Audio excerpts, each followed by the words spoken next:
For nearly a century, the expansion of the universe has been treated as settled science. We discovered it, we measured it, we built it into the foundations of modern cosmology. But in December 2024, a Nobel laureate published results that forced the scientific community to confront something deeply uncomfortable. Two of the most powerful space telescopes ever built are measuring the expansion of the universe, independently, rigorously, and with extraordinary precision, and arriving at numbers that disagree with each other by a margin that cannot be explained away. The disagreement is not shrinking. The more precisely scientists measure, the wider it gets. And one of the astronomers at the center of this dispute has now said publicly that our current model of the universe may not be incomplete in small ways. It may be incomplete at its foundations. That astronomer is Adam Riess, an astrophysicist at Johns Hopkins University who shared the Nobel Prize in Physics in 2011 for the discovery that the expansion of the universe is accelerating. He has spent the past 3 decades doing one thing with extraordinary focus, measuring how fast the universe is expanding. And the number he keeps arriving at does not match what the standard cosmological model predicts. In his most recent study, published with 2 full years of data from the James Webb Space Telescope and using 3 independent measurement methods, his result is the same as it has always been. And it disagrees with the theoretical prediction by approximately 9%. 9% sounds like a small gap. In precision cosmology, where measurements routinely achieve accuracy within 1%, a 9% discrepancy between 2 independent methods is catastrophic. It is the equivalent of 2 different engineering teams independently surveying the same bridge, and one concluding it is 900 meters long, while the other concludes it is 981 meters long, with both teams insisting their equipment is correctly calibrated and their methods are sound. At some point, the explanation cannot be measurement error. At some point, the explanation has to be that something is genuinely different from what we assumed. The quantity at the center of this dispute is called the Hubble constant. It describes the rate at which the universe is expanding, specifically how much faster a galaxy is receding from us for every additional 3.26 million light-years of distance between us. The further away something is, the faster it appears to be moving away. The Hubble constant is the number that connects distance to that recession speed. Edwin Hubble first measured it in 1929, and his value was so far off that it made the universe appear younger than the Earth itself, which was obviously impossible. For decades afterward, astronomers divided into 2 bitterly opposed camps, arguing whether the true value was closer to 50 or 100. Careers were damaged. Conferences became hostile. The 2 groups barely communicated. By the early 2000s, precision measurements had finally ended that argument. The value had converged to roughly 70 kilometers per second per megaparsec, and the field collectively exhaled. The war appeared to be over. It was not. As instruments became more sophisticated, a new split emerged, smaller in raw numbers than the old dispute but far more troubling in its implications. Because this time both sides have excellent data. And unlike the previous argument, the discrepancy is not converging, it is diverging. As measurements improve, the gap grows larger rather than smaller. The modern version of the dispute comes down to 2 fundamentally different approaches to measuring the same quantity. The first approach looks backward in time, all the way back to when the universe was 380,000 years old. That is when a phase transition called recombination occurred. Before that moment, the universe was a plasma, protons and electrons separated, radiation tightly coupled to matter, the entire system opaque to light.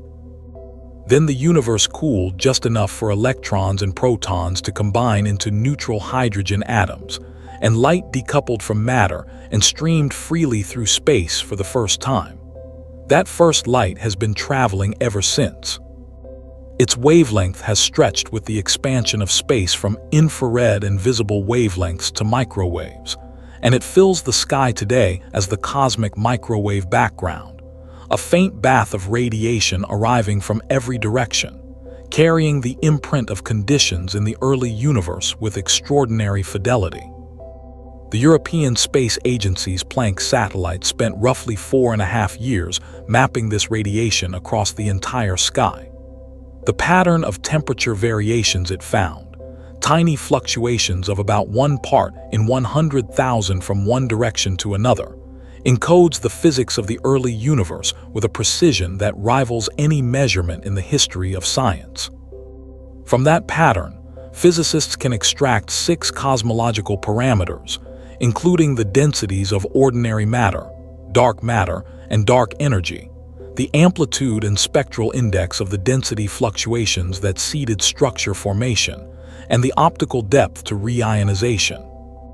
Feed those 6 numbers into the standard cosmological model and run the equations forward nearly 14 billion years, and the model produces a prediction for how fast the universe should be expanding today. That prediction is approximately 67 kilometers per second per megaparsec. The second approach does not model anything. It measures directly.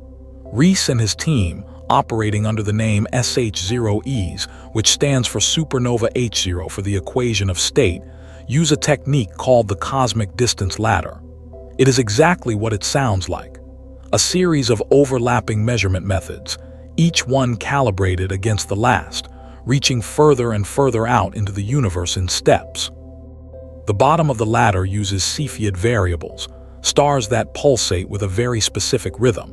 In 1912, Henrietta Swan-Leavitt discovered that the period of a Cepheid's pulsation, how long it takes to complete one brightness cycle, is directly related to the star's true luminosity.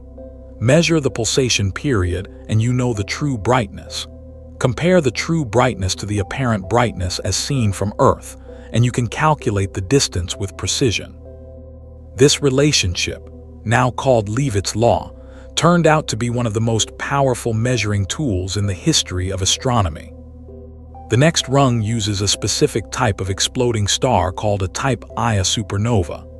These explosions occur when a white dwarf star, the compressed remnant of a dead sun, accumulates enough material from a companion star to reach a critical threshold mass and detonate. Because the trigger mass is always roughly the same, the explosion always reaches roughly the same peak brightness. That makes type Ia supernovae what astronomers call standard candles, objects whose true brightness is known, so apparent brightness can be converted directly into distance. The Cepheids calibrate the supernovae. The supernovae reach across hundreds of millions of light years. Combine those distances with the recession speeds of the galaxies containing them, and you get the Hubble constant. Riess's team consistently gets 73, not 67, 73. A universe expanding about 9% faster than the standard model predicts. For several years, the scientific community hoped this discrepancy was a measurement artifact. The most obvious candidate was a phenomenon called stellar crowding. Cepheid variables tend to live in the dense, dusty disks of younger, actively star-forming galaxies. When the Hubble Space Telescope imaged these stars, its cameras sometimes blended the light from neighboring stars with the Cepheids' light, making the variable star appear brighter than it actually was. Brighter apparent Cepheids meant shorter calculated distances. Shorter distances meant a higher derived Hubble constant. The logic was appealing. Fix the blending, fix the measurement, close the gap. The James Webb Space Telescope was supposed to deliver that fix. Webb orbits the Sun at a distance of approximately 1.5 million kilometers from Earth, far beyond our planet's atmospheric interference and thermal noise. Its primary mirror, 6.5 meters across and coated in gold, collects infrared light with a sensitivity that makes the Hubble Space Telescope's capabilities look primitive by comparison. Webb's infrared vision can cut through dust and distinguish individual stars in crowded regions that Hubble blurs into a smear of combined light. If stellar blending was inflating the Cepheid brightness measurements, Webb would catch it. The Cepheids would appear dimmer. The distances would lengthen. The Hubble constant would fall back toward 67, Some astronomers were already preparing their analysis of what that resolution would mean for cosmology. The crisis, they assumed, was about to become a footnote. That is not what happened. Webb confirmed the Hubble Space Telescope's Cepheid measurements with striking precision. The stars looked the same through Webb's cameras. The distances held. The expansion rate stayed at 73. In early 2024, the SH0E's team published their findings in the astrophysical journal Letters. They had extended Webb observations across 5 host galaxies, measuring nearly 1,000 Cepheid variables and calibrating the distances to 8 Type Ia supernovae. The sample stretched all the way to a galaxy called NGC 5468, roughly 130 million light-years from Earth. Their conclusion was unambiguous. Systematic measurement error from stellar crowding could be ruled out with very high statistical confidence. Riess's response was characteristically understated. With the known errors eliminated, he wrote, "What remains is the possibility that we have misunderstood the universe." A few years earlier, at a cosmology conference in 2019, Riess had asked David Gross, a Nobel laureate in particle physics, whether the community should start calling this discrepancy a problem. Gross corrected him. "Do not call it a tension," Gross said. "Do not call it a problem, call it a crisis." 5 years later, it still is. But not everyone sees it the same way. Wendy Friedman, an astronomer at the University of Chicago, has spent years building an independent version of the cosmic distance ladder, one designed to rely less heavily on Cepheids. Her concern is that Cepheid variables, despite the elegance of Leavitt's law, may harbor systematic errors that have gone unrecognized. To guard against this possibility, her team uses additional types of standard candles. Red giant stars, which reach a consistent peak brightness at a specific stage of their evolution, and a class called JAGB stars, carbon-rich stars found in the outer, less crowded regions of galaxies where dust and blending are less likely to cause problems. When Friedman's team published their own Webb analysis in August 2024, the 3 methods they used did not perfectly agree with each other. The red giant and JAGB measurements came in around 68 to 70, consistent with the Planck prediction. Their Cepheid measurement came in near 72, but with larger uncertainties.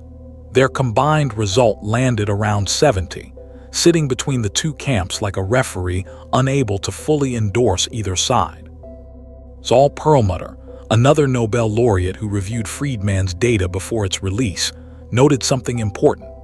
The results suggested there might be tension within the star-based measurements themselves, before you even compare them to the cosmic microwave background. That was a different kind of problem. It implied that the cosmic distance ladder, a tool astronomers have trusted for a century, might carry unresolved systematic uncertainties at its foundation that no single telescope can resolve. Riess pushed back, arguing that Friedman's team had used a smaller and potentially unrepresentative sample of Type Ia supernovae that could bias their result downward. The disagreement between the two groups has become one of the most closely watched scientific rivalries of the current era. Two teams of brilliant, careful astronomers looking at the same sky and drawing different conclusions. This dispute matters not just for the Hubble constant itself, but for what the Hubble constant represents.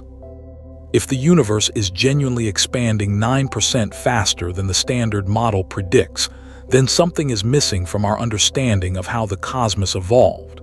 That missing piece would have to be fundamental, a new property of dark energy, a new type of particle that existed only briefly after the Big Bang, a modification to the theory of gravity on cosmological scales, or something no one has thought of yet. Before the scientific community had fully absorbed the implications of the Hubble tension, the James Webb Space Telescope delivered a second shock. Almost from the moment it began observing the deep universe, Webb found galaxies that appeared far too massive to exist at the distances where they were found. The telescope was designed to look back to within a few 100 million years of the Big Bang and observe the first galaxies forming out of the primordial darkness. The expectation was that these early galaxies would be small, irregular, chaotic systems, nothing like the grand spiral and elliptical structures we see nearby today. The Standard Model's predictions were specific. At high redshifts corresponding to when the universe was less than 1 billion years old, galaxies should be dim, compact, and lightweight. What Webb found instead were galaxies that rivaled the Milky Way in mass, fully assembled and luminous at distances where the Standard Model had nowhere near enough time to build them. Mike Boylan-Colchin, an astronomer at the University of Texas at Austin, analyzed 6 of the most extreme early galaxy candidates observed by Webb in a study published in Nature Astronomy. His conclusion was stark. To form galaxies that massive in the available time, nearly every atom of gas in their surrounding dark matter halos would need to have converted into stars. Under normal conditions, that conversion efficiency sits around 10%. The other 90% gets too hot, gets blown away by radiation from newly formed stars, or simply drifts and never collapses. These early galaxy candidates appeared to be operating at 100% efficiency. No model in existence produces that, not even close. Then came a correction, and it illustrates how carefully Webb's data needs to be interpreted. Catherine Tyrowski, a graduate student at the University of Texas, led a study published in mid-2024 that re-examined the massive early galaxy candidates. She found that many of them were being fooled by their own black holes. These galaxies, which astronomers nicknamed little red dots because of their compact appearance and characteristic infrared color, harbored black holes that were actively and voraciously consuming surrounding gas. As material falls toward a black hole, it forms a swirling disk of gas and dust.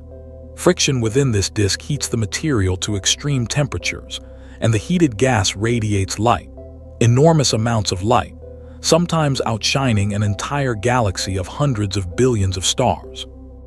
From billions of light years away, through Webb's cameras, a galaxy with an actively feeding black hole at its center looks almost identical to a galaxy containing 10 times as many stars.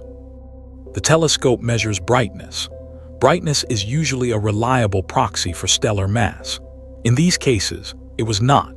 The black hole was doing the photometric work of billions of suns, inflating the galaxy's apparent stellar mass the way a lamp in a dark room inflates the apparent size of its glow. Once those little red dots were removed from the sample, the remaining galaxies fit reasonably well within the Standard Model's predictions. Stephen Finkelstein, Tyrowski's advisor, said directly that based on what the galaxies at those distances show, there is no crisis for the standard cosmological model. The story did not end there, though. Even after removing the contaminated sample, roughly twice as many massive early galaxies remained as the Standard Model expects. The excess was not catastrophic, not enough to break the model, but it was consistent and it was real. Tyrowski herself suggested that stars may have formed faster in the very early universe than they do today. The denser, more tightly packed conditions shortly after the Big Bang may have made it harder for gas to escape during star formation, allowing the process to run more efficiently than modern star-forming regions permit. It is a plausible explanation, but it still requires adjustments to how we model galaxy formation in the first billion years of cosmic history. And then, in early 2025, Webb found something else. A massive spiral galaxy, quickly nicknamed the Big Wheel, existed within the first 2 billion years of the universe. Spiral structure is not something that forms quickly. Building a coherent rotating spiral disk requires a relatively quiet gravitational history, sustained accretion of gas without catastrophic mergers, enough time for differential rotation to wind stellar arms into their characteristic pattern. In a young, turbulent universe dominated by rapid merging and chaotic growth, you do not expect mature spirals. Not yet. Themia Nanyakara, one of the astronomers who discovered the Big Wheel at Swinburne University of Technology, noted that the galaxy either assembled its mass in an unusually orderly way, or formed most of its stars in place without the violent collisions that typically build large galaxies in the Standard Model. Either explanation requires revisions to how we think early galactic structure develops. Meanwhile, a separate team at Cambridge University used Webb to study over 250 galaxies from that same era and found the opposite pattern. Most of the early galaxies they examined were chaotic, turbulent, clumpy systems that had not remotely settled into smooth, rotating disks. So the early universe apparently contained both messy adolescent galaxies and at least one remarkably mature spiral coexisting in the same epoch. That is a contradiction the Standard Model does not handle gracefully. None of this addresses the elongated galaxies. A study published in Nature Astronomy in late 2025, led by Alvaro Pose, and including researchers from MIT, Harvard, and the Academia Sinica Institute of Astronomy and Astrophysics in Taipei, found that many young galaxies observed by Webb appear strikingly elongated, stretched out in one direction like cosmic cigars. These prolate shapes, elongated along a single axis rather than flattened into a disk, do not match the predictions of cold dark matter models, which form the structural backbone of standard cosmology. The term cold in cold dark matter does not refer to temperature in the conventional sense.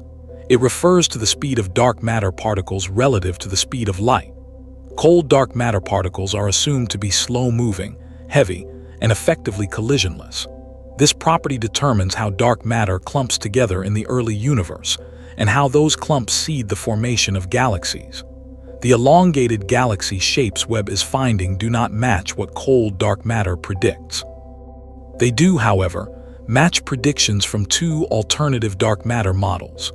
Warm dark matter, in which dark matter particles are lighter and move faster, and wave dark matter, also called fuzzy dark matter, in which dark matter behaves as a quantum wave field with a characteristic wavelength on astronomical scales.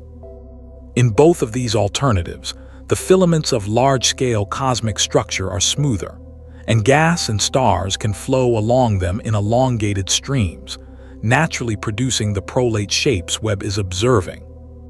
The distinction is not a minor cosmetic detail. Cold dark matter is not just one ingredient in the Standard Model. It is the scaffolding. It determines where galaxies form, how they cluster, how the web of cosmic structure looks on the largest scales. Dark matter makes up roughly 27% of everything in the universe. If its fundamental properties differ from what cold dark matter models assume, the ripples from that change propagate through nearly every prediction cosmology makes. It would alter the expected mass distribution of galaxy clusters.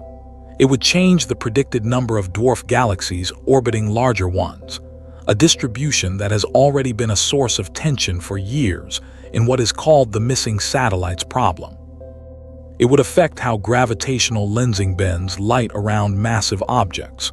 You cannot change the foundation of a physical framework and expect everything built on top of it to stay in place. Cold dark matter models predict far more small dark matter clumps than we observe as small galaxies. The models also predict that the density of dark matter at the very centers of galaxies should be very high, forming what is called a cusp. But observations of many dwarf galaxies suggest the dark matter density flattens out at the center into a core rather than rising to a cusp. The models predict that the most massive satellite galaxies of the Milky Way should be denser than they are. They are not. These are known collectively as the small-scale structure problems of cold dark matter, and they have been accumulating for years.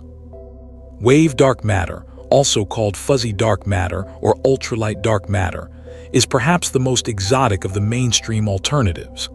In this model, dark matter is an extremely light boson, a particle with a mass roughly 22 orders of magnitude smaller than the electron. At such a tiny mass, quantum mechanical effects become relevant at astronomical scales. The de Broglie wavelength of the particle, the scale at which quantum wave behavior becomes important, would be roughly a kiloparsec, about 3,000 light-years. On scales smaller than this, dark matter would behave not as a collection of individual particles, but as a coherent quantum wave field, unable to clump tightly because quantum pressure resists compression below the characteristic wavelength. This behavior would naturally prevent the central density cusp in dwarf galaxies, because the quantum pressure fights back. It would reduce the number of small satellite galaxies, because small dark matter halos below the quantum scale simply would not form, and it would create the kind of smooth, coherent filamentary structure along which gas could flow and form the elongated prolate galaxy shapes that Webb is finding in the early universe. The challenge for fuzzy dark matter is that its characteristic scale may be wrong.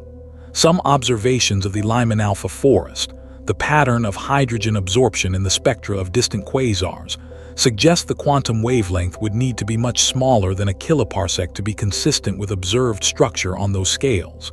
If that constraint is correct, fuzzy dark matter loses much of its appeal. This is the state of dark matter physics right now. Multiple models are viable.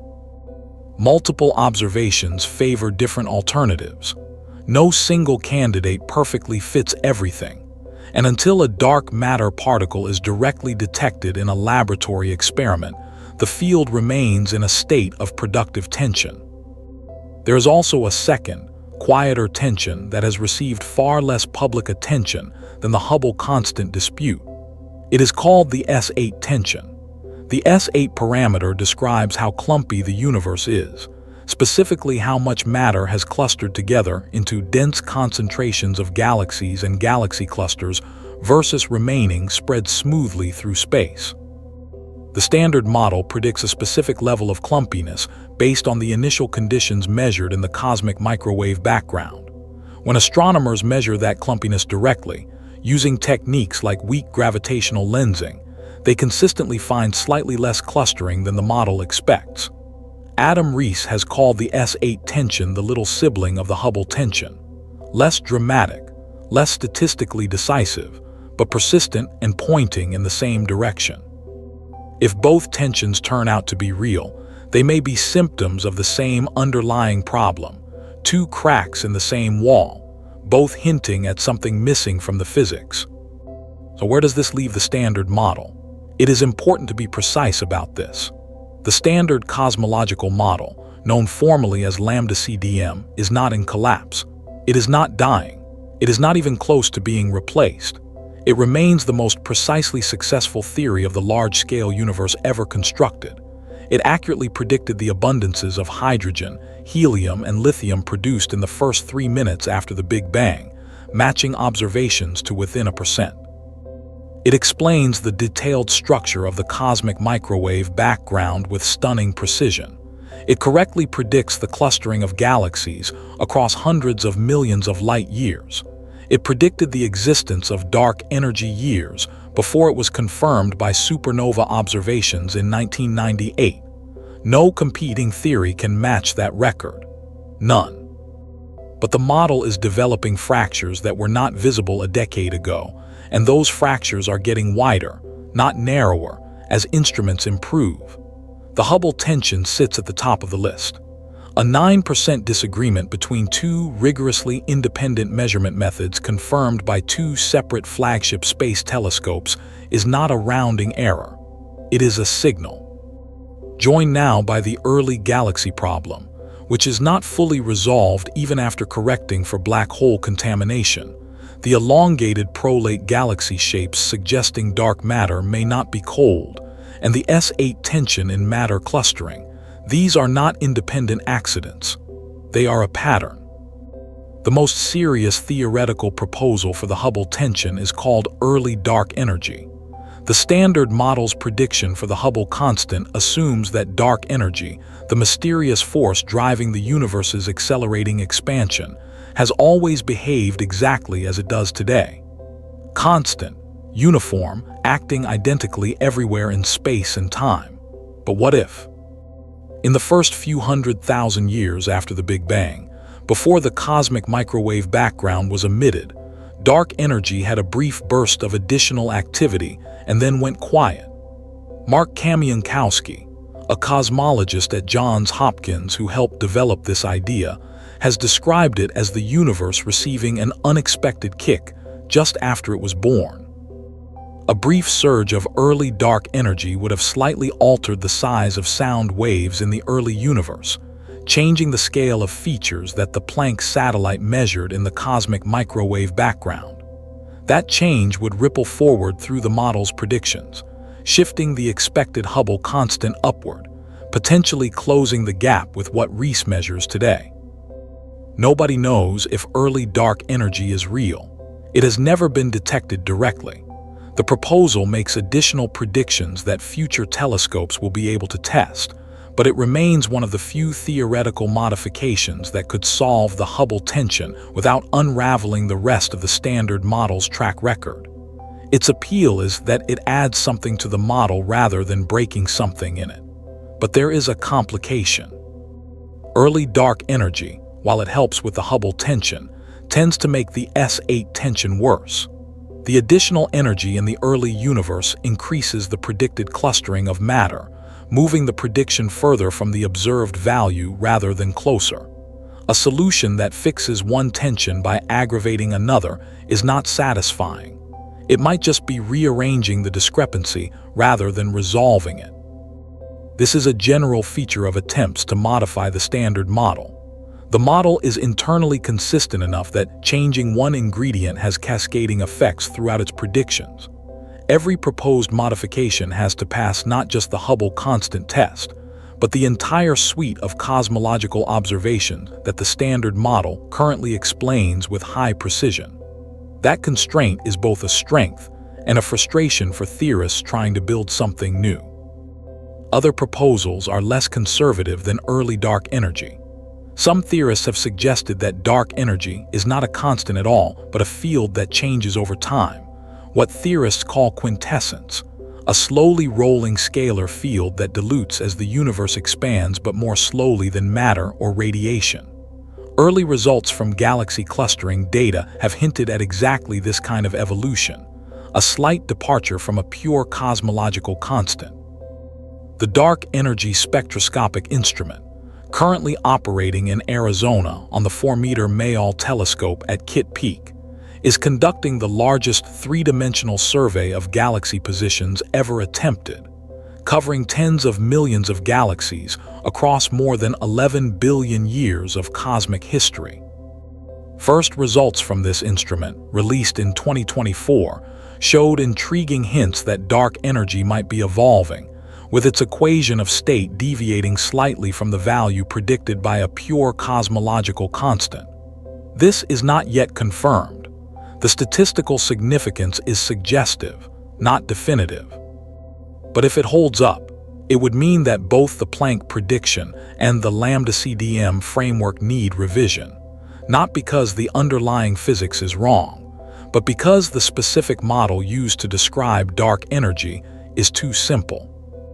It would also change the fate of the universe. A cosmological constant expands the universe forever at an ever-accelerating rate. Eventually, in tens of billions of years, every galaxy beyond the local group will have receded beyond our cosmological horizon, invisible and unreachable, leaving our galaxy effectively alone in observable space.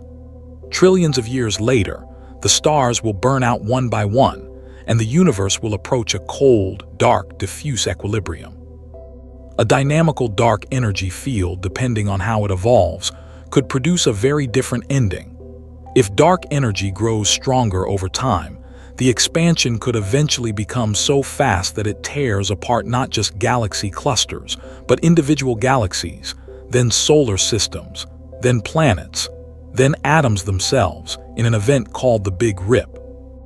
If dark energy weakens, the expansion could slow, stop, and reverse, leading to a big crunch, the universe collapsing back on itself in a mirror image of the Big Bang.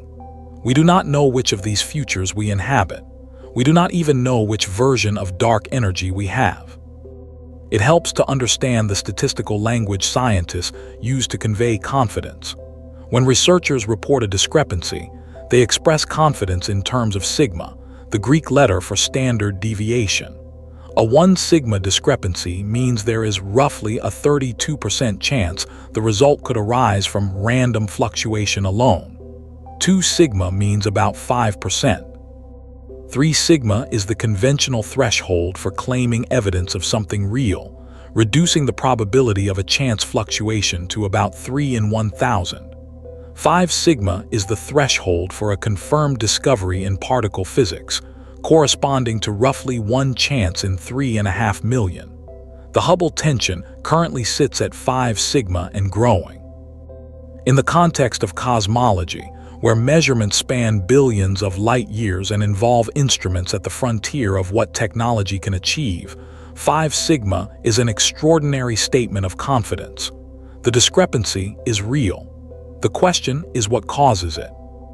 To understand how well the Standard Model works everywhere else, it helps to appreciate its successes in detail. The primordial nucleosynthesis predictions of the Standard Model describe the production of hydrogen, helium, and trace amounts of deuterium and lithium in the first 3 minutes after the Big Bang. The model predicts that about 75% of ordinary matter came out as hydrogen and 25% as helium. Observations confirm this ratio with remarkable precision. The model's prediction for the abundance of deuterium, a sensitive probe because deuterium is easily destroyed by further nuclear reactions, and its present abundance reflects very precisely the conditions in the first few minutes, matches observations to within a percent. The baryon acoustic oscillation signal, the characteristic scale of clustering imprinted in the distribution of galaxies today by sound waves in the early universe, has been measured in multiple galaxy surveys and matches the Standard Model prediction with high precision. This measurement is entirely independent of the Hubble constant controversy. The large-scale structure of the universe, the cosmic web of filaments, walls, sheets, and voids visible when mapping the positions of millions of galaxies, is beautifully reproduced by computer simulations that start from the density fluctuations measured in the cosmic microwave background and evolve them forward under gravity with cold, dark matter. These simulations, run on the world's largest supercomputers, produce virtual universes that look statistically indistinguishable from the real one when compared on scales larger than a few tens of millions of light years. This is not a coincidence. It is evidence that the physics encoded in the Standard Model is real. The question is whether it is complete. The history of physics suggests it is not, but not in the way that implies the Standard Model is simply wrong. Every successful physical theory has eventually turned out to be a limiting case or approximation of something deeper. Newtonian mechanics is an approximation of special relativity, valid when velocities are small compared to the speed of light. Special relativity does not account for gravity, making it a limiting case of general relativity, valid in the absence of strong gravitational fields. General relativity and quantum mechanics, the two pillars of modern physics, are mathematically incompatible with each other and cannot both be fully correct as currently formulated. The reconciliation of these two theories into a quantum theory of gravity remains the deepest unsolved problem in fundamental physics. Cosmology sits at the intersection of both. The very early universe, the first fraction of a second after the Big Bang, required both quantum mechanics and gravity to describe. Our standard cosmological model starts just after that epoch, after the quantum gravity era ended, and the universe was large enough and cool enough to be described by classical general relativity with quantum field theory corrections. The physics of that earliest epoch is unknown, and whatever happened there set the initial conditions for everything that followed. If the initial conditions were slightly different from what the Standard Model assumes, if there were new particles, new fields, or new symmetry-breaking events in the quantum gravity era, those differences could propagate forward through the entire subsequent history of the universe, appearing today as small but persistent discrepancies in things like the Hubble constant and the clumpiness of matter. This is why the tensions matter so much. They may be the echoes of physics that happened in the first fractions of a second after the Big Bang, physics we cannot probe directly with any instrument, showing up in the expansion history and structure of the universe today. If so, the Hubble tension is not just a problem for cosmology. It is a window into the highest energy physics that has ever existed. It is worth stepping back from the technical details to appreciate the broader context. The standard model of cosmology is built on an extraordinary revelation about the composition of the universe. Lambda CDM tells us that dark energy, the cosmological constant Einstein called his greatest blunder before it turned out to be real, accounts for about 68% of everything in the universe. Cold dark matter accounts for about 27%. Everything you have ever seen, touched, breathed, burned, or built, every star, every planet, every atom of every element constitutes roughly 5% of the universe. That asymmetry is not intuitive. We are, in the most literal sense, the rare exception in a cosmos dominated by things we cannot see, cannot touch, and cannot directly detect. Every instrument we have built, every telescope we have launched, every particle accelerator we have operated has been probing that 5%. The other 95% has been inferred from its gravitational effects. Dark matter is inferred because galaxies spin too fast. A galaxy like the Milky Way, if it contained only the mass that we can see, would fly apart. The stars in the outer disk would escape their orbits because the gravitational pull from the visible mass at the center is not strong enough to hold them. That they do not fly apart means there is additional mass that we cannot see, a halo of dark matter surrounding and permeating the galaxy, contributing the gravitational glue that keeps the spiral structure intact. This was established primarily by Vera Rubin and Kent Ford in the 1970s, who mapped the rotation curves of dozens of galaxies and found the same result everywhere they looked. The outer regions of galaxies rotate just as fast as the inner regions, when they should rotate more slowly if gravity falls off with distance the way it does in the solar system. The only explanation that worked was unseen mass. Dark energy is even stranger. When it was first confirmed in 1998 by the HISE Supernova Search Team and the Supernova Cosmology Project, the discovery was that the expansion of the universe is not just continuing but accelerating, expanding faster and faster over time, as if something is pushing galaxies apart at an ever-increasing rate. Prior to 1998, everyone assumed the expansion was slowing down. Gravity should decelerate it. All the matter in the universe is pulling on all the other matter. The expansion should be running out of steam. Instead, it was speeding up. Einstein had actually predicted the possibility decades earlier, and for entirely the wrong reasons. When he first applied his general theory of relativity to the universe as a whole in 1917, the equations kept producing a dynamic universe, one that was either expanding or contracting, never static. At the time, conventional wisdom held that the universe was eternal and unchanging. Einstein found this so unacceptable that he added an extra term to his equations, the cosmological constant, a form of energy inherent to empty space that would counteract gravity and hold the universe in a stable state. When Hubble discovered in 1929 that the universe was in fact expanding, Einstein reportedly called the cosmological constant the biggest blunder of his life and removed it from the equations. Then, in 1998, it came back.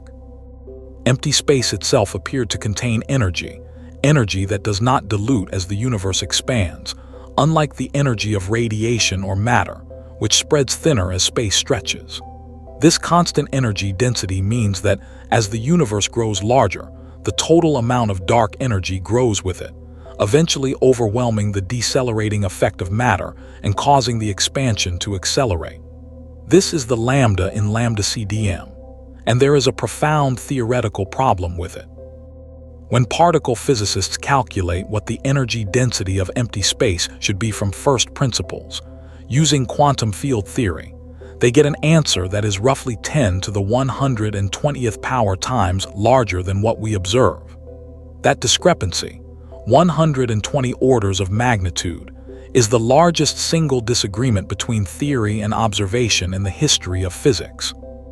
It is called the cosmological constant problem, and it has been unsolved since the 1990s. The resolution that most physicists silently accept is an unsatisfying one.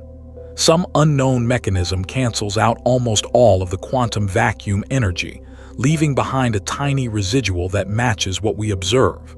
Nobody knows what this mechanism is. No theory predicts it. It simply has to be true because we observe the universe to be the way it is. The history of science offers a useful perspective on where cosmology stands right now. In the physics of the late 19th century, the field appeared complete and victorious right up until it was not. The ultraviolet catastrophe and blackbody radiation, the negative result of the Michelson-Morley experiment, the anomalous precession of Mercury's orbit, each was a small, stubborn discrepancy that refused to go away. Each turned out to be a door. The quantum revolution, special relativity and general relativity did not emerge from confirmation. They emerged from contradiction. Cosmology has its own version of this pattern. In the 1990s, the field faced a different crisis. Measurements of stellar ages suggested that the oldest stars were older than the universe itself. That was obviously impossible. Stars cannot be older than the cosmos that produced the nuclear fuel they burn.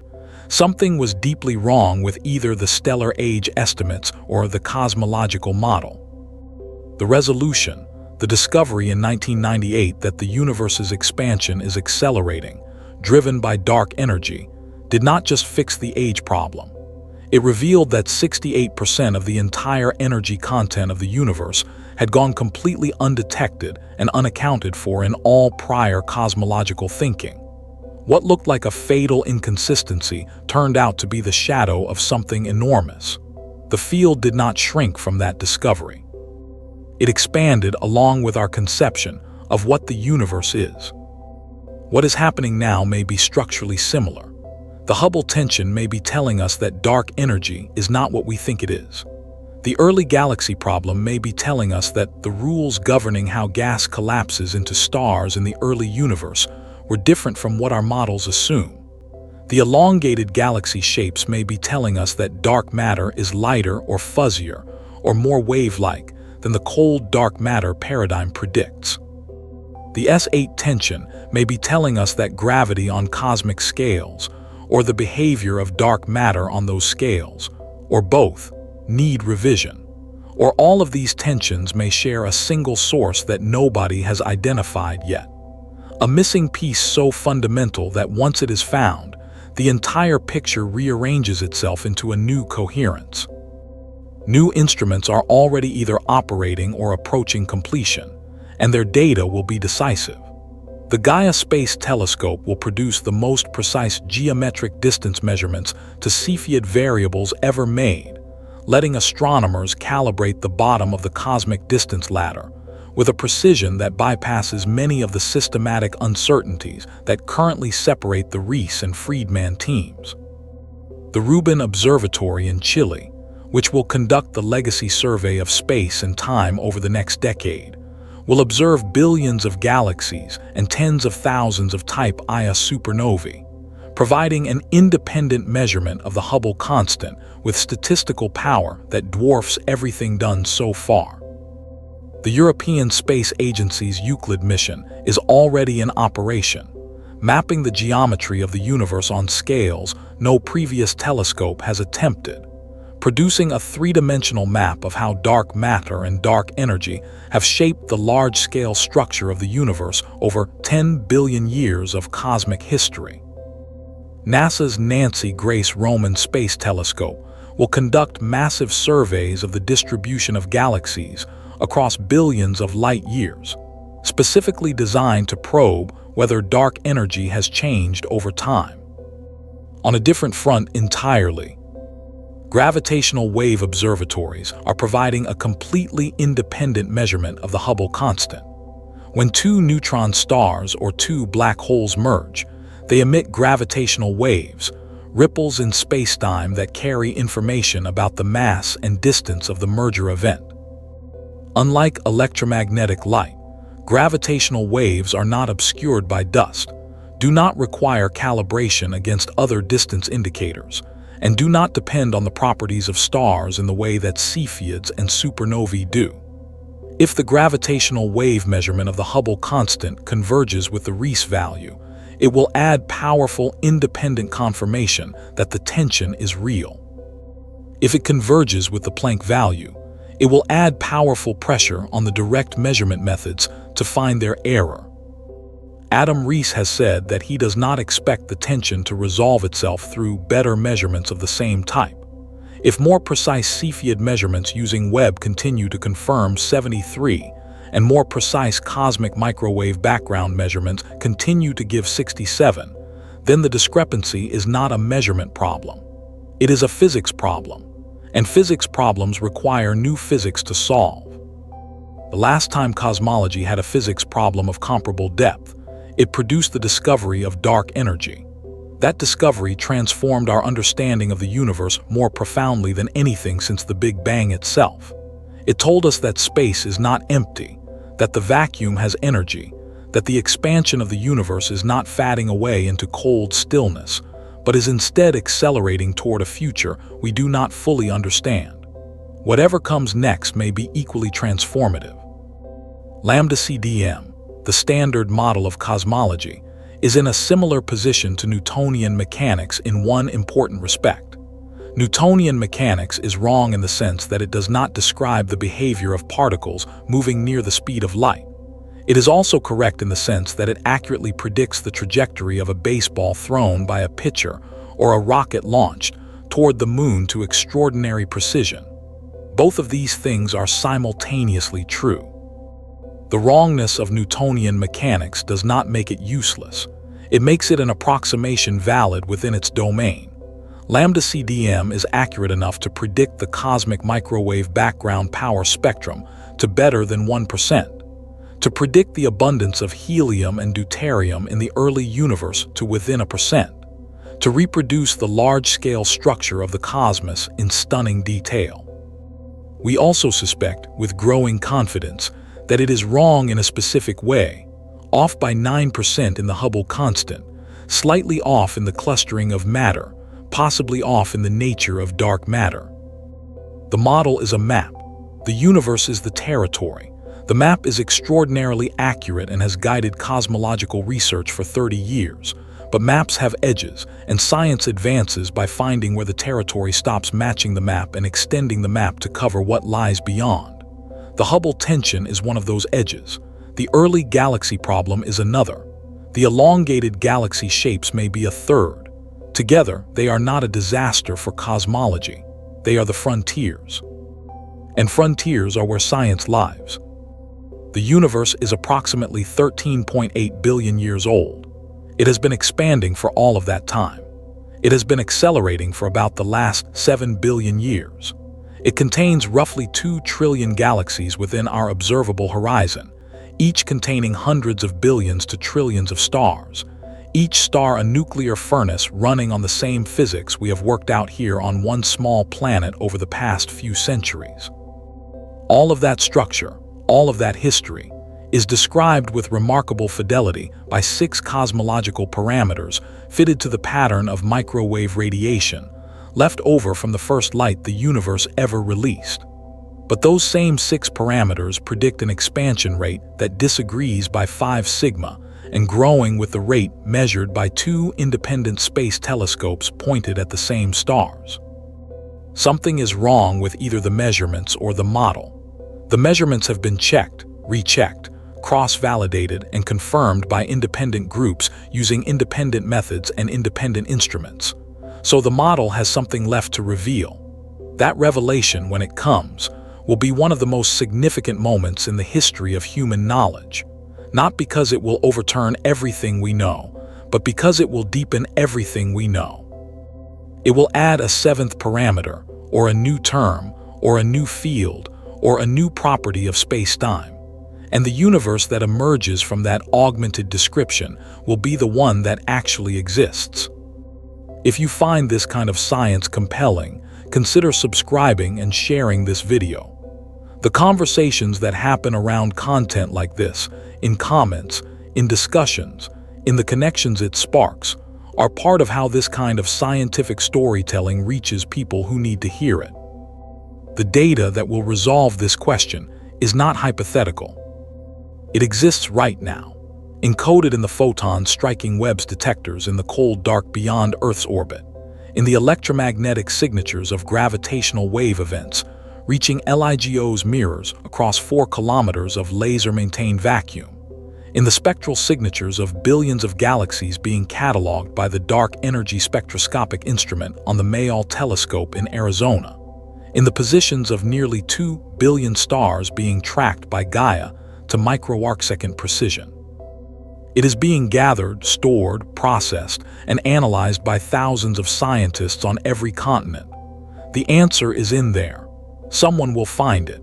The only question is which data set, which analysis, which moment of recognition will be the one that makes the pieces click into place.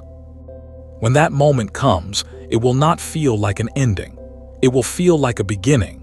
Every great resolution in the history of physics has opened more questions than it closed. The discovery that matter is made of atoms led immediately to the question of what atoms are made of. The answer, electrons and nuclei, led to the question of what nuclei are made of. The answer, protons and neutrons, led to quarks, and quarks led to quantum chromodynamics, and quantum chromodynamics led to questions about confinement and the strong force that are still being worked out today. Each answer is a door into a larger room. Whatever resolves the Hubble tension will open a room we have not seen yet. The universe has never revealed itself to be smaller or simpler than we imagined. It has only ever revealed itself to be larger, stranger, and more deeply structured than anything we expected. The most honest thing that can be said about where cosmology stands today is this: we have measured the universe well enough to find where our understanding of it breaks down. That is an achievement, not a failure. Most of human history was spent without the tools to see far enough, or precisely enough, to locate that boundary at all. For most of recorded history, the universe was everything within walking distance, then sailing distance, then everything visible to the naked eye. The universe as a measurable object with an age and an expansion rate, and a composition is less than 100 years old as a concept. In that context, the Hubble tension is not a sign that cosmology is failing. It is a sign that cosmology has grown precise enough to ask questions that go beyond its current answers. The answer is coming, not because of optimism, but because the instruments exist, the techniques are proven, and the data is accumulating. The universe has been patient with our measurements for 14 billion years. It will be patient a little longer while we figure out what it has been trying to tell us. We are ready for the next room. To fully appreciate what is at stake in this dispute, it helps to sit with just how unusual the current situation is in the history of science. Scientists rarely find themselves in possession of 2 independent measurement programs, both conducted with state-of-the-art instruments by world-class teams, both rigorously cross-checked, both internally consistent, pointing to values that cannot simultaneously be correct. Normally, when 2 methods disagree, one is found to have a flaw. A calibration error, a systematic bias, a sample that was not representative. That is how science usually resolves its disputes, not by discovering that nature itself is behaving unexpectedly, but by discovering that one of the measuring tools was subtly wrong in a way nobody had noticed. But that is precisely what makes the current situation so unusual. The James Webb Space Telescope was built specifically to check whether Hubble's Cepheid measurements were correct.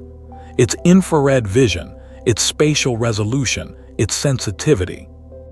All of it was brought to bear on this exact question, and the answer it returned was not a correction of the earlier value. It was a confirmation. The Cepheid distances are right. The supernovae calibrated to those Cepheids are right. The expansion rate derived from those supernovae is 73. Whatever was suspected to be wrong with the direct measurement method has now been eliminated as an explanation. This places the scientific community in an almost philosophically interesting position. The standard model of cosmology was built to describe the universe. The universe, as measured directly and repeatedly and independently, appears to be behaving in a way the model did not predict. One of those two things must give. Either the measurements are still wrong in a way that nobody has identified, or the model needs to change. Given that the measurements have survived the scrutiny of the most powerful space telescope in history, the burden of proof is shifting. What exactly would it mean for the model to change? Not collapse, not be discarded, but change. The standard model has 6 free parameters, numbers that are fit to observations rather than derived from first principles.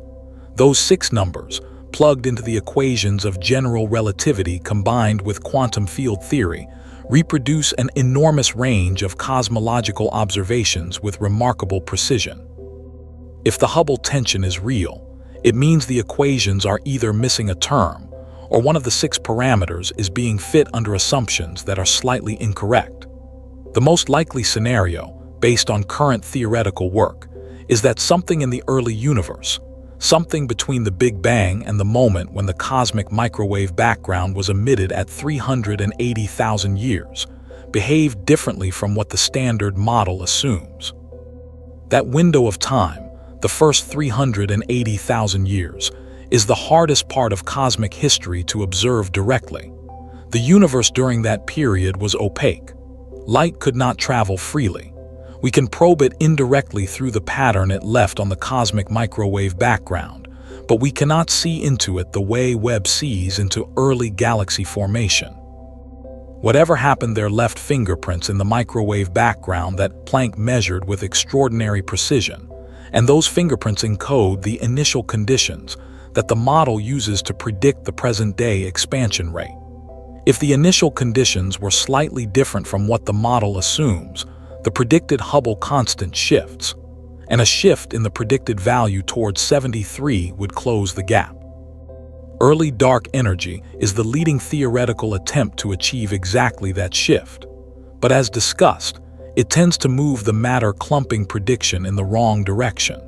The search for a theoretical modification that fixes both tensions simultaneously, rather than trading one for the other, is one of the central active problems in theoretical cosmology right now. Groups at institutions around the world are generating models, testing them against the full suite of cosmological observations, and finding that the standard model's internal consistency makes it extraordinarily difficult to modify in any single place without breaking something elsewhere. That difficulty is not a failure of imagination. It is a reflection of how well constrained the standard model actually is. There are more exotic possibilities that have not been ruled out. Some theorists have proposed that the universe might be slightly inhomogeneous on very large scales, meaning that the region of the universe we happen to inhabit might be slightly different from the average, a local void or overdensity that makes our local measurement of the expansion rate higher than the globally averaged value the Planck analysis uses. This idea, sometimes called the local void hypothesis, has been explored for years and keeps running into problems. The void required to explain the full Hubble tension would need to be so large and so precisely centered on our galaxy that it begins to strain the cosmological principle, the assumption that no location in the universe is special. Others have suggested modifications to general relativity at cosmological scales. Einstein's theory of gravity has been tested with extraordinary precision in the solar system and in the vicinity of compact objects like neutron stars and black holes. But on the scales of galaxy clusters and the universe as a whole, those tests are far less precise. It is conceivable that gravity behaves slightly differently on the largest scales than it does locally, in a way that would affect both the expansion history and the clustering of matter. Several classes of modified gravity theories make predictions that can be tested with upcoming surveys of galaxy clustering and gravitational lensing. If those tests reveal a systematic deviation from general relativity on large scales, it would not just resolve the Hubble tension. It would represent a fundamental revision to the most successful theory of gravity in the history of physics. The fact that multiple independent lines of evidence are all pointing towards something being incomplete in the Standard Model at the same time is what distinguishes the current moment from previous episodes of cosmological uncertainty. Any single tension could be a statistical fluctuation or a measurement error. But when the Hubble tension, the S8 tension, the early galaxy problem, and the elongated galaxy shapes all emerge from independent observations using different telescopes, different measurement techniques, and different physical probes, and when all of them point in directions consistent with the Standard Model being slightly wrong in related ways, the cumulative weight becomes harder to dismiss. The statistical language of cosmology is useful here. Each of these tensions individually might be explained away, but if they are not independent, if they share a common underlying cause, then the probability that all of them are measurement artifacts simultaneously shrinks dramatically. The question cosmologists are now seriously asking is whether there is a single modification to the Standard Model that fixes all of them at once. That is a harder question than fixing any one of them individually, but it is also a more intellectually powerful one. A single missing ingredient that resolves multiple independent tensions would be a discovery of the highest order. History provides some encouragement on this front. Dark energy itself was that kind of discovery. Before its detection in 1998, multiple independent problems existed in cosmology. The universe appeared older than its own age estimate implied. The density of matter was lower than the critical density needed for a flat universe, which geometric measurements suggested the universe was. Galaxy clustering data was producing results inconsistent with a matter-only universe. All of these tensions resolved simultaneously when dark energy was added to the equations. One ingredient, many solutions. The pattern could repeat. What is known for certain is that the resolution, whatever it is, will be found by the data being collected right now. The James Webb Space Telescope continues to accumulate observations of the deep universe. Its estimated lifetime of about 20 years, limited by fuel for its station-keeping maneuvers, still has the majority of its useful life remaining. In the years ahead, it will push galaxy observations deeper in time and further in mass, refining the sample statistics that will determine whether the early galaxy problem is a real challenge to the Standard Model or an artifact that resolves itself with better data. It will probe the interstellar medium of early galaxies with a precision that has never been possible, measuring chemical abundances, star formation rates, and the properties of dust in ways that will constrain the physics of galaxy formation at the very beginning of cosmic history. The Dark Energy Spectroscopic Instrument is already in the middle of its observing campaign, which will ultimately cover tens of millions of galaxies across more than a third of the sky.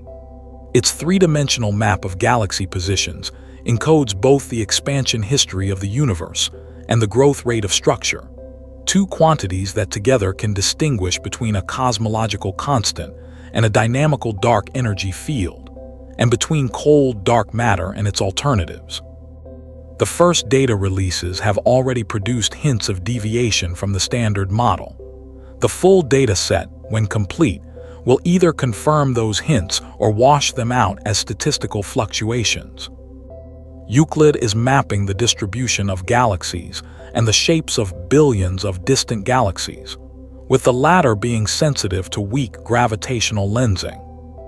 The subtle distortion of galaxy shapes by the distribution of dark matter along the line of sight.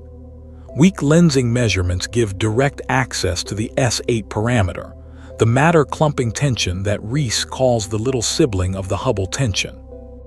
If Euclid confirms that the universe is less clumpy than the Standard Model predicts, and does so with the statistical power of hundreds of millions of galaxies, it will add another 5 sigma tension to the list and make the cumulative case for something missing from the model overwhelming. The Nancy Grace Roman Space Telescope, when it begins operations, will conduct the widest field infrared survey ever performed from space, covering thousands of square degrees of sky in the time that would take Hubble years to observe. Its primary science goals include measuring the expansion history of the universe through Type Ia supernovae, with a sample size orders of magnitude larger than anything used today, and measuring the growth rate of cosmic structure through weak gravitational lensing across billions of years of cosmic history. It will provide an independent measurement of both the Hubble constant and the S8 parameter with statistical precision that will either confirm the tensions as real or reveal systematic errors in the measurements that have driven them. Meanwhile, gravitational wave astronomy is entering a new phase. The current generation of LIGO and Virgo detectors has already produced a handful of Hubble constant measurements from binary neutron star mergers, events in which both the gravitational wave signal, which gives the distance, and the electromagnetic light from the explosion, which gives the recession velocity, can be measured simultaneously. These measurements are currently limited by small sample sizes and are consistent with both the Planck and Riess values, but they have large enough uncertainties that they do not yet discriminate between them. The next generation of gravitational wave detectors, including the proposed Einstein telescope in Europe and the Cosmic Explorer in the United States, will be 10 times more sensitive than current detectors and will observe neutron star mergers throughout a volume of the universe thousands of times larger. The expected rate of detections runs into the thousands per year. With a sample of thousands of independently measured distances and velocities, the gravitational wave Hubble constant will become one of the most precisely measured quantities in cosmology, and its agreement or disagreement with the optical measurements will be definitive. The speed of progress on this problem is accelerating. The amount of cosmological data being produced per year today exceeds everything produced in the entire 20th century. Processing and interpreting, it requires algorithms and computing power that are themselves advancing rapidly. Machine learning techniques are being applied to galaxy shape measurements, photometric redshift estimates, and the identification of gravitational wave events in ways that would not have been feasible a decade ago. The theoretical frameworks for interpreting all this data are advancing in parallel, with increasingly sophisticated simulations of structure formation and increasingly precise calculations of the modifications that different dark energy and dark matter models would produce. In this environment, the current decade will not end with the Hubble tension unresolved. Either the gap will close, revealing a systematic error that everyone missed, or it will deepen, demanding a new physics to explain it. Both outcomes are valuable.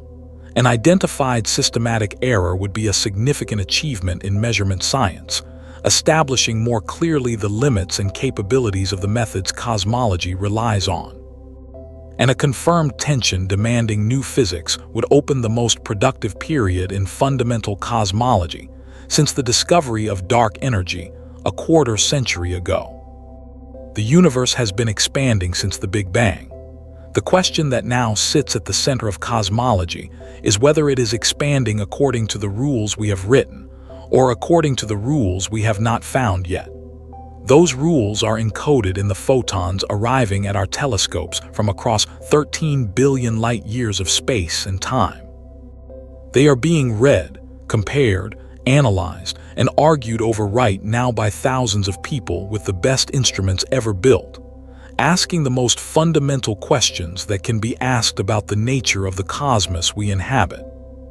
That 9% gap between two numbers, 67 and 73, is not a rounding error. It is not an embarrassment. It is the most important number in science right now because it means the map is wrong in a specific way, and specific wrongness has always pointed toward specific discovery. We are waiting for the discovery. The telescopes are collecting it. The answer is coming. There is something worth dwelling on in the sociology of this moment in physics. When a measurement disagrees with a theory, the first instinct of most scientists is to distrust the measurement. Theories that have survived extensive testing accumulate a kind of institutional authority. The standard cosmological model has passed hundreds of independent observational tests. It correctly predicts things that were not known when the model was built. It has generated discoveries rather than merely accommodating them. That track record earns a model a high threshold of evidence before anyone seriously considers changing it.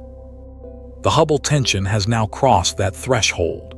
The measurement community has spent years looking for the error in the measurement and has not found it. The Webb telescope, built partly to check whether the error existed, confirmed the measurement. The statistical significance is 5 sigma and growing.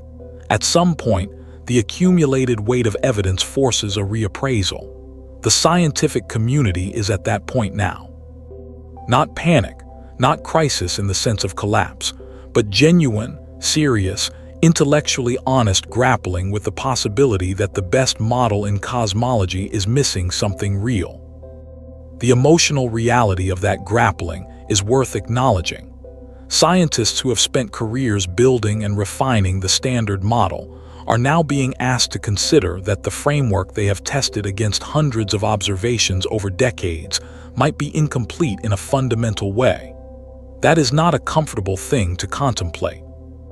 The institutional structures of science, grant funding, journal peer review, conference organization, hearing and tenure decisions all tend to favor established frameworks. Proposing a modification to the standard model that fixes the Hubble tension is one thing. Getting it taken seriously, tested thoroughly, and eventually adopted if correct is a longer and more human process than the idealized picture of scientific progress suggests. But the evidence does not wait for comfort.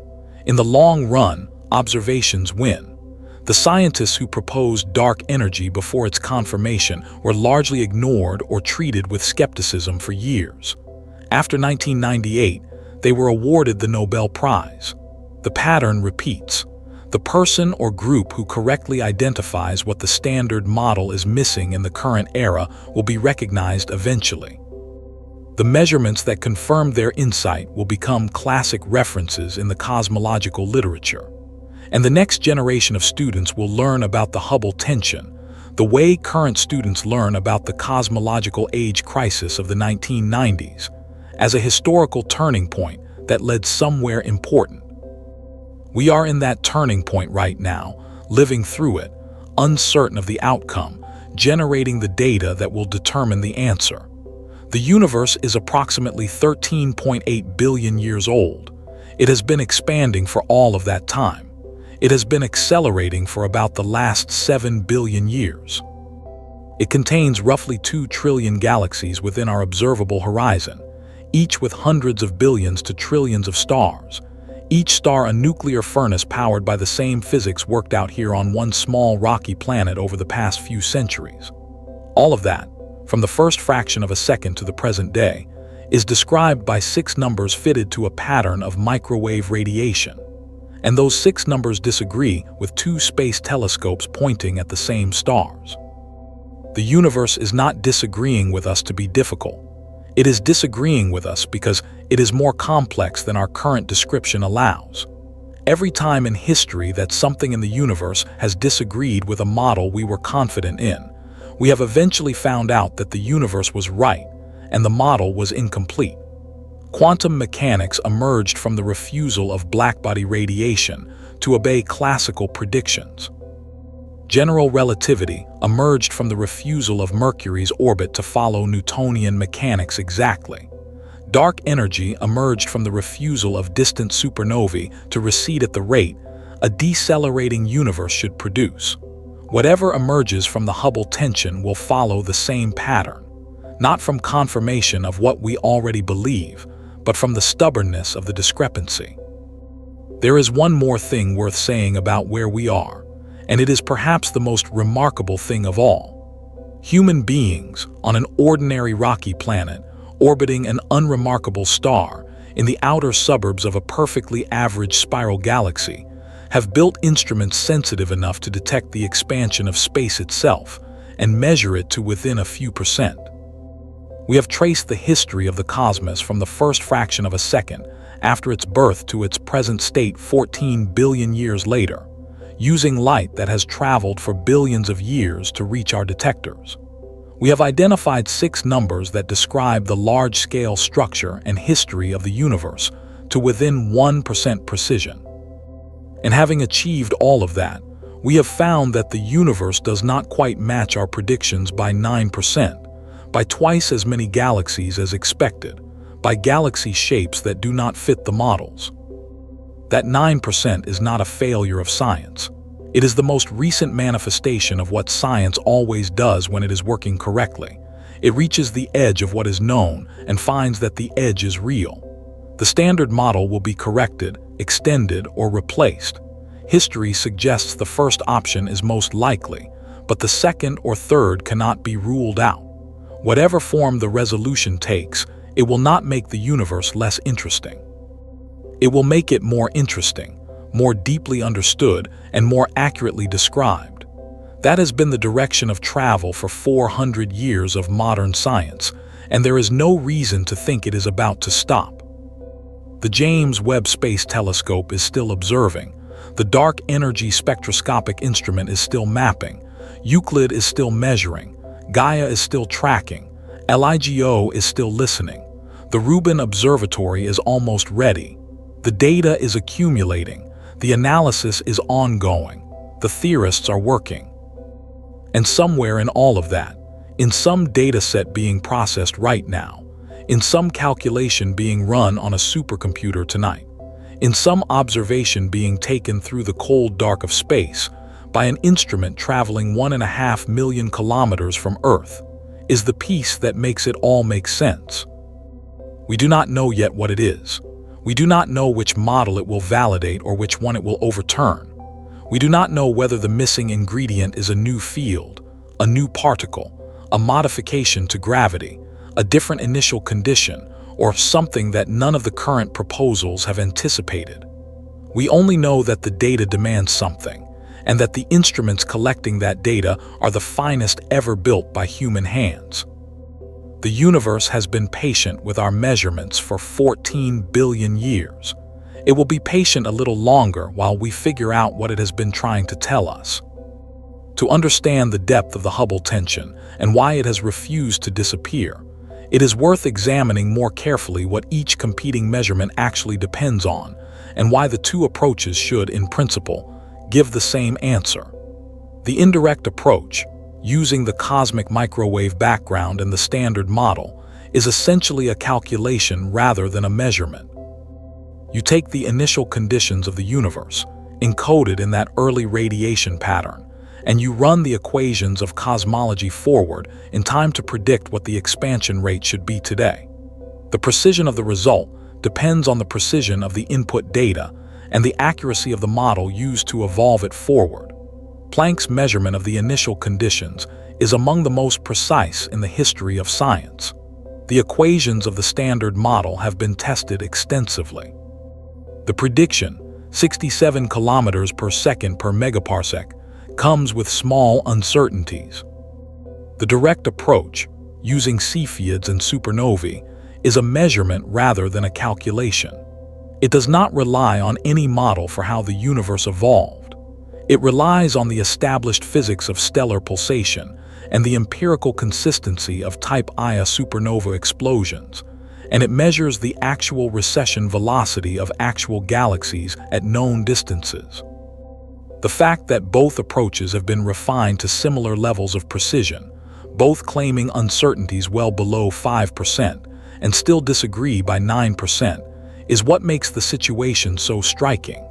You can only blame measurement error if you can find the error. After years of looking, and after deploying the James Webb Space Telescope specifically to find it, no one has found it. There is a third independent method of measuring the Hubble constant that has been developing rapidly in recent years, though it has not yet achieved the same precision as the first two. It uses the time delay between multiple images of the same distant quasar, created when the gravity of an intervening galaxy bends and splits the quasar's light into several separate paths. Each path has a different length. When the quasar varies in brightness, that variation arrives at Earth at slightly different times along the different paths.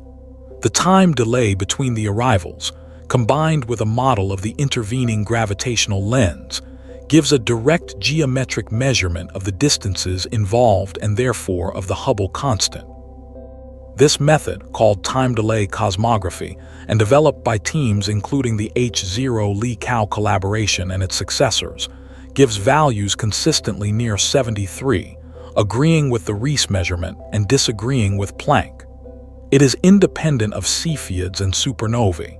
It relies on completely different physics, gravitational lensing, and the speed of light.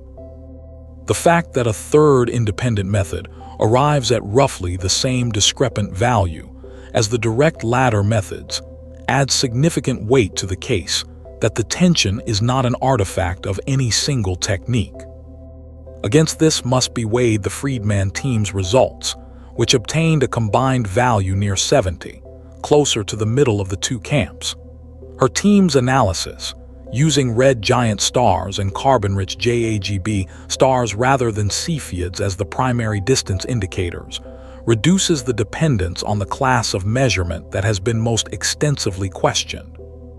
The fact that her non-Cepheid indicators give lower values than her Cepheid indicators within the same study is itself scientifically important. It suggests that either Cepheids carry a systematic that has not been fully identified even by Webb, or that the red giant and JAGB methods carry their own systematics that bias them downward. Distinguishing between these possibilities will require more data, more precise calibrations, and ultimately direct geometric measurements of key calibrator distances that do not depend on stellar physics at all. That is precisely what Gaia is providing. The Gaia satellite has spent years measuring the positions of nearly 2 billion stars with microarcsecond precision, the highest astrometric precision ever achieved. Its measurements of stars close enough to have measurable parallax, the apparent shift in position as Earth orbits the Sun, provide direct geometric distance measurements with no dependence on any assumed stellar physics. Those parallax measurements calibrate Cepheids and red giant distances with a precision that earlier generations could not achieve. As Gaia's data releases accumulate and the parallax sample grows, the calibration uncertainties at the base of the cosmic distance ladder shrink. Eventually, they will shrink enough to determine definitively whether the Cepheid distances and the red giant distances are systematically different and by how much. That determination will either identify a systematic in one of the methods or confirm that the discrepancy between them is real. Meanwhile, the theoretical side of the problem is advancing as well. The question of what modification to the standard model could simultaneously explain the Hubble tension without worsening the S8 tension has been systematically explored by dozens of groups.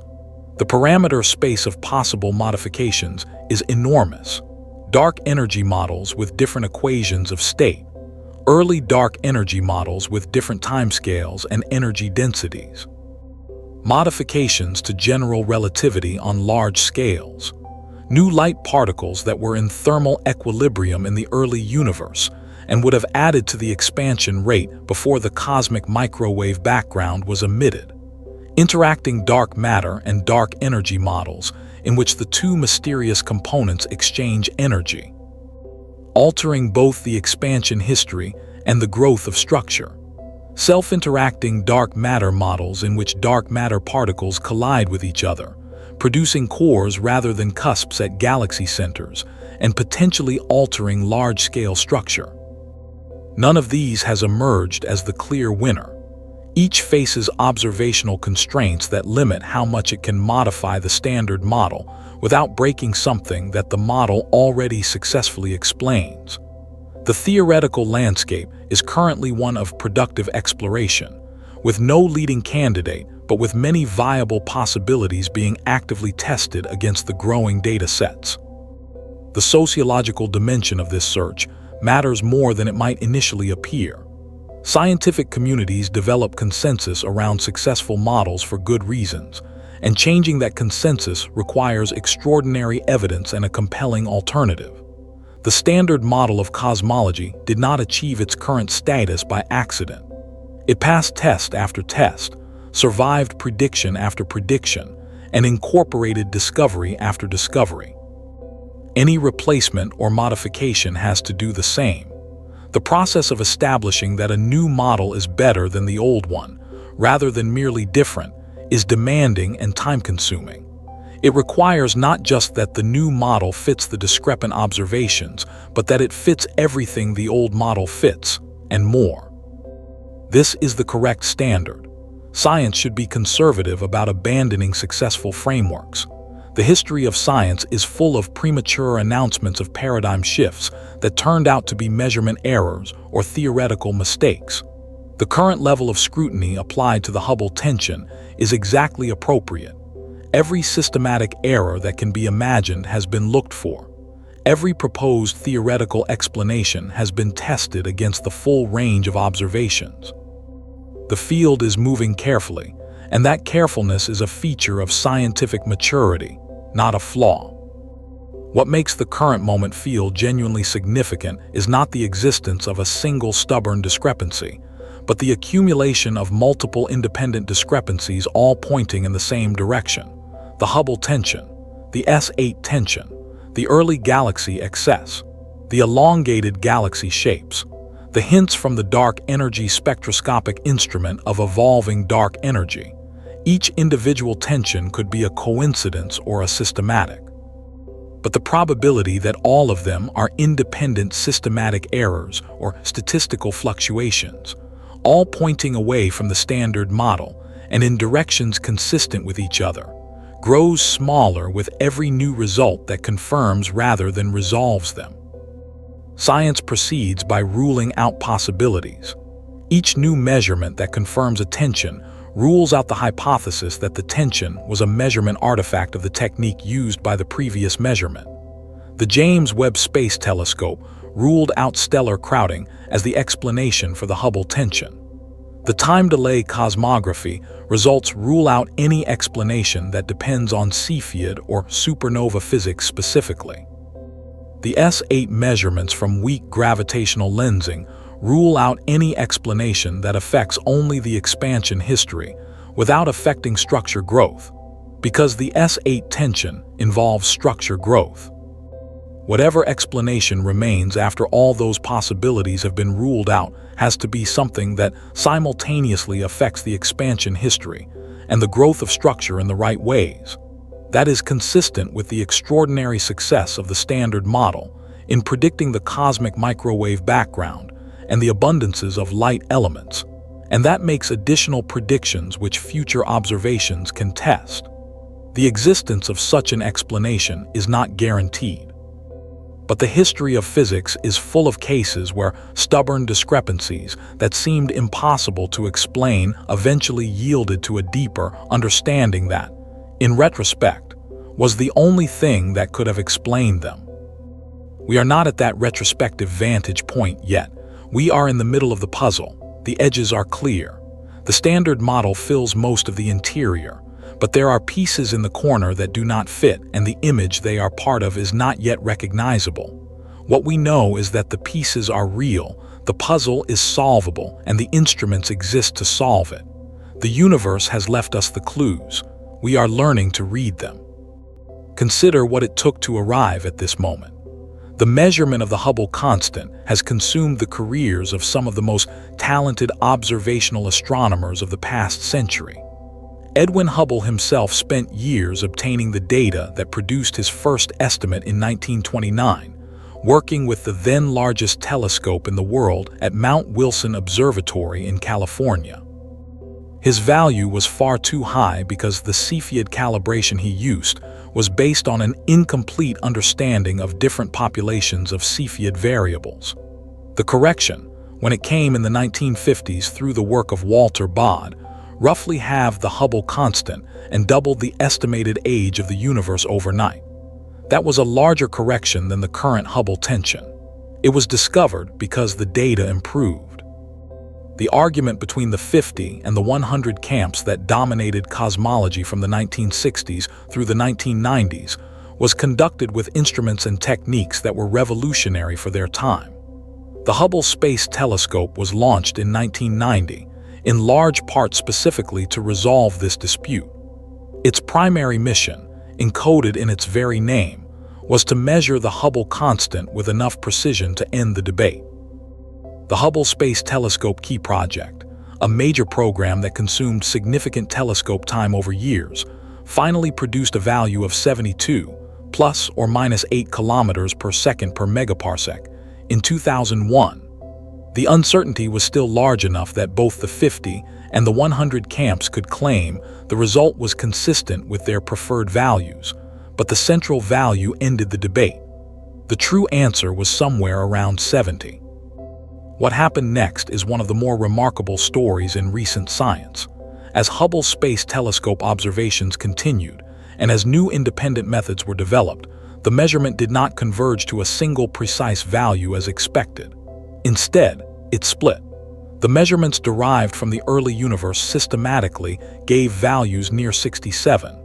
The measurements derived from the local universe systematically gave values near 73. The split was not random. It was correlated with measurement method, and as each method was refined, the split did not narrow, it held. By 2019, the discrepancy had reached 3.7 sigma, well past the conventional threshold for evidence of a real effect. By 2023, as both Planck's analysis was finalized and the Riess team's Webb-confirmed results came in, the significance had grown to 5 sigma. The convention in physics is that 5 sigma constitutes a discovery. By the standards used to announce the discovery of the Higgs boson, the discovery of gravitational waves, the discovery of new particles in accelerator experiments, the Hubble tension is discovered. It is real. The question is what it means. The process of finding out what it means is already underway, and it is one of the most collaborative and competitive scientific enterprises of the current era. Teams in the United States, Europe, Chile, Japan, Australia, and dozens of other countries are working on different aspects of the problem. Theorists at major universities are submitting papers with proposed solutions at a rate that makes the literature difficult to follow. Observers are competing for telescope time on Webb, Hubble, the Very Large Telescope in Chile, the Keck Observatory in Hawaii, and a dozen other facilities. Survey instruments are running continuously, accumulating data that will eventually fill in the picture. The competition is productive. When multiple independent groups are all working on the same problem with slightly different approaches, the errors that any single group might make are caught by others. The systematic biases that any single technique might introduce are exposed when a completely different technique gives a different answer. The theoretical proposals that any single theorist might overlook are generated by others. Science works best as a distributed, competitive, self-correcting enterprise, and the Hubble tension has activated exactly that kind of collective effort. There is also something philosophically interesting about the way this particular problem has developed. The Hubble constant is a single number. It describes the expansion rate of the universe at the current moment. It should have a single correct value. The fact that two rigorously developed measurement methods give different values means that either one of the methods is wrong in a specific, identifiable way, or the universe itself is violating the assumptions underlying one or both of the methods. The first possibility is always the null hypothesis, the default assumption that should be tested first. It has been tested extensively. The second possibility, which implies new physics, is increasingly being taken seriously, as the first has repeatedly failed to pan out. What makes this intellectually fascinating is that the second possibility, new physics, is not a vague or indeterminate concept in this context. The Hubble tension is precise enough that it constrains what kind of new physics is possible. Any proposed modification to the standard model has to produce a Hubble constant of approximately 73, when derived from early universe observations, while leaving the cosmic microwave background power spectrum, the light element abundances, the baryon acoustic oscillation scale, and the growth rate of large-scale structure all within their observed ranges. That is a specific set of requirements. It rules out most arbitrary modifications. The solution, whatever it is, has to be elegant and specific in a way that random tinkering with the model would not produce. That specificity is a gift. It means that when the right answer is found, it will be recognizable. It will fit the constraints in a way that feels inevitable in retrospect. It will make predictions beyond the Hubble constant that can be tested with the next generation of observations. And it will, in the manner of all great physical discoveries, make the universe simultaneously more comprehensible and more mysterious, answering the question of what is wrong with the standard model, while opening new questions about the deeper physics that the correction implies. The universe is expanding. That much we have known for nearly a century. How fast it is expanding has turned into one of the deepest disputes in modern science. The dispute is not about facts. The facts are remarkably well established. It is about what the facts mean, what physics lies behind them, and what model of the universe can accommodate everything we have learned while pointing truthfully toward what we have not yet understood. That is the work being done right now. It is the most fundamental work in physics, and it is proceeding with extraordinary instruments, extraordinary people, and the patient accumulation of data from a universe that has been building its own story for 14 billion years, and is finally beginning to tell us the parts we did not know. There is one more dimension to this story that deserves careful attention, and it is perhaps the most philosophically rich of all. When we talk about measuring the expansion rate of the universe, we are doing something that, when stated plainly, sounds almost impossibly ambitious. We are measuring the rate at which space itself is stretching, using instruments made of matter that is itself carried along by that stretching, observed from a single point in an unimaginably vast cosmos, across distances so large that the light arriving at our telescopes tonight left its source before the Earth existed.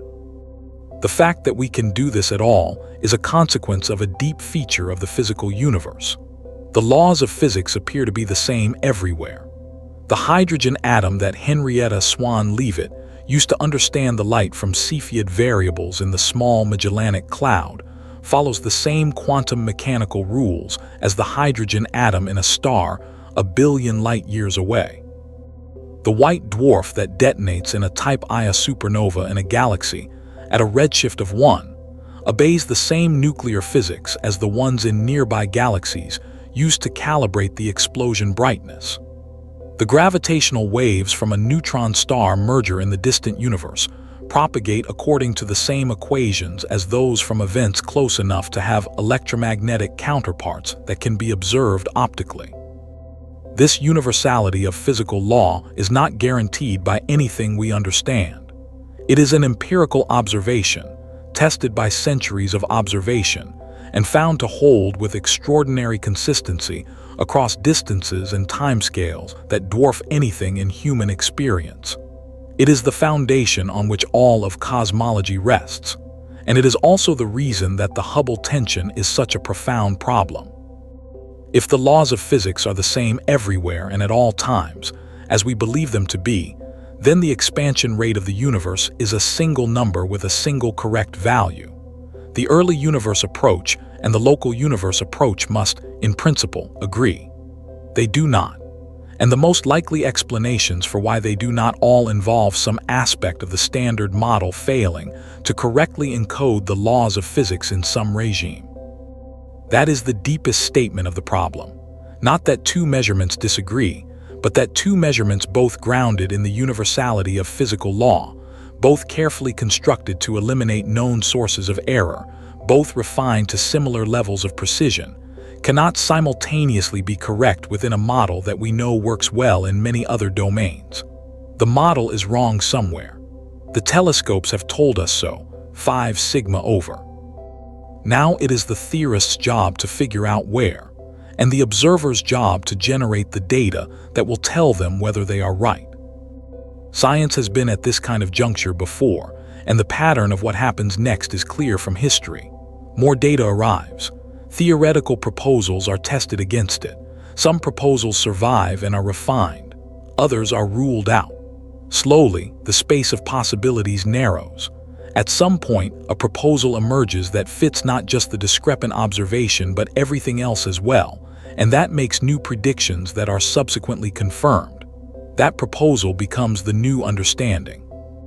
The old model is not discarded but is recognized as a limiting case, accurate in the domain where it was tested and used, incomplete in the domain where the new physics operates. Newton was not wrong. Einstein's general relativity did not erase the achievement of Newtonian mechanics.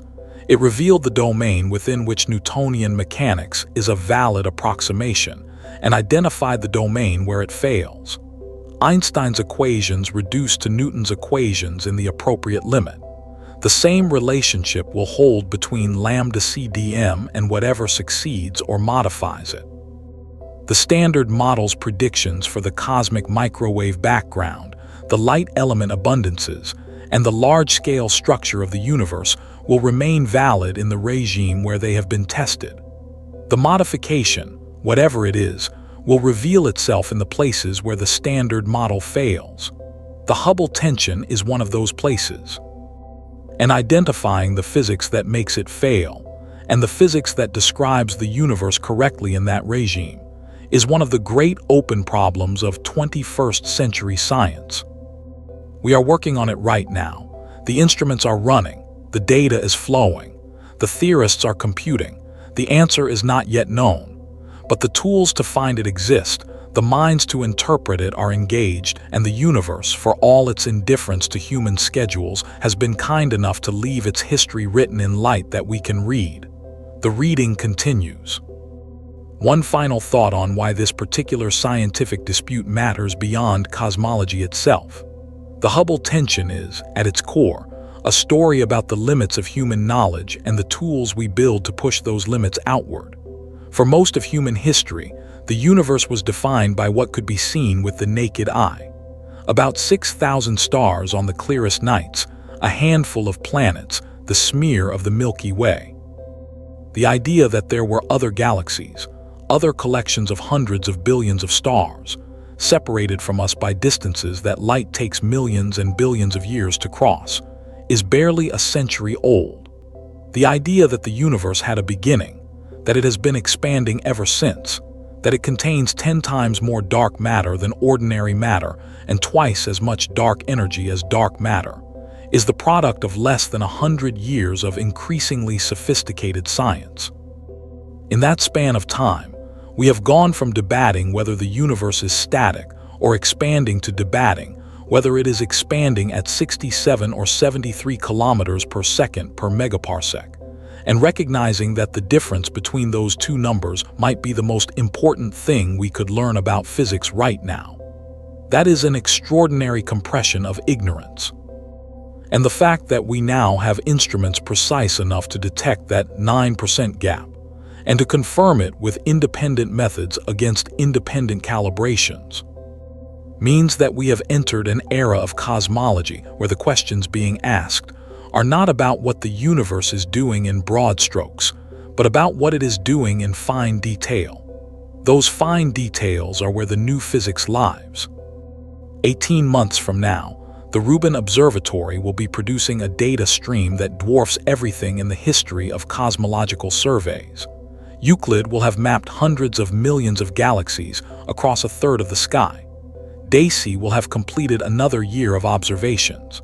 Webb will have accumulated hundreds of additional hours on the deep universe. The Gaia data releases will continue to sharpen the parallax measurements of nearby calibrator stars. And somewhere in all of that, if the Hubble tension is real and caused by new physics rather than measurement error, the signature of that physics will become visible. It may already be visible, hidden in data sets that have been collected but not yet fully analyzed. It may emerge from a comparison between two data sets that no one has yet thought to make. It may come from a theoretical insight that reframes the existing observations in a way that reveals a pattern nobody recognized before. Science history is full of discoveries that were present in the data for years before someone looked at it the right way and saw what was there.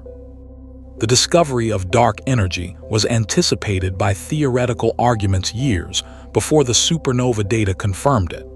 The cosmic microwave.